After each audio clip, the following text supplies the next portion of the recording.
So our brains are amazingly organized, made in an incredible way, and we have this very special gift of being able to categorize things like I could look at something and I can just say what it is. I know what it is because I have seen its kind, not that I saw the exact same thing. This is one of the problems in software and computers recognizing optical data is things can have so many different shapes, forms, shades, and they're still the same thing. A car can have so many different attributes and it's still a car. We can just look at, this is something that is very hard for computers, like a chair. A chair can have 3 legs, 4 legs, 5 legs. It can have no legs. It can have a back. It can be hard. It can be soft.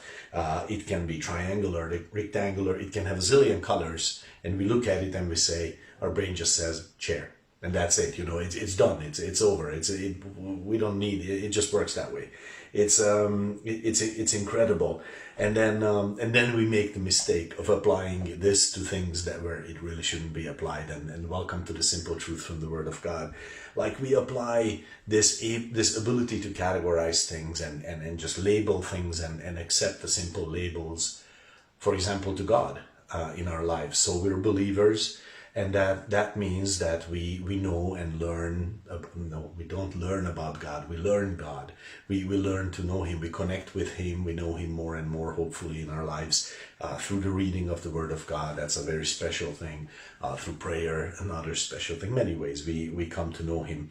But then also there is this possible fault that we can just say in our hearts, yeah, God, I know Him, God, and then there's a label.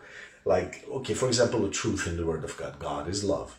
Okay, and then I say, God is love. And then I think to myself, well, that means love is God, and that's the end of the story. And nothing could be more untrue. God is love, but love is not God. It's not true the other way. But my silliness in applying my categorizing ability and my labeling capacity to God, I make a serious blunder. I make a mistake. I start thinking that God operates on simple patterns and that's how He is, that God is just love and He's going to always do what I like and, yada, yada, these kind of things. And it's just not true. It's not the way that He is. It's different. I cannot apply it to Him just like I cannot apply the system to people. I can apply it in my business dealings and pretend that I understand people somehow. But if I want relationships, I cannot apply it because then I will not have a relationship with the person just with the label, and that don't work. But I could think in my mind and heart that God is someone whom I have figured out.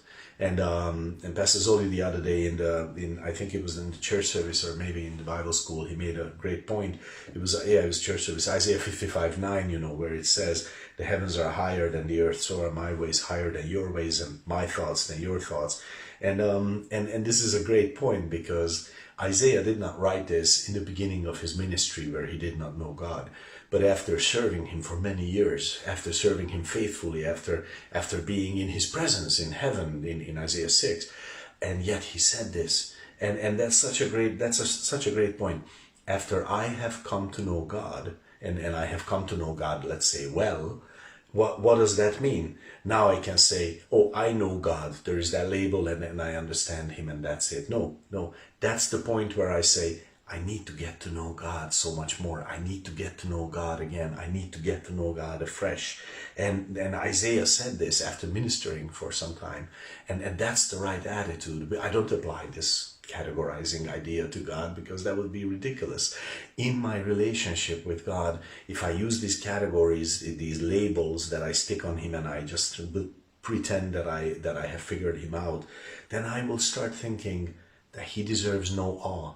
No wonder. But one of my favorite verses is in Romans 11:33. The Apostle Paul, the great Apostle Paul, after many missionary trips, after much suffering and love for the Lord, after much truth revealed to him and through him, he says, "Oh, the depth of the riches of both the wisdom and knowledge of God! How unsearchable are His judgments and His ways past finding out." This is about awe. This is about wonder at God. This is saying, God is so much greater than I could ever comprehend. And that's the right attitude, not some silly little label. If you think that God is boring, that's because you stuck a label on him, and you're relating to the label and not to the real him. So then just rip it off and start learning about him afresh, because that's what you need. And if you are not doing that, you're relating to him, wonderful. That's just great. Keep doing that.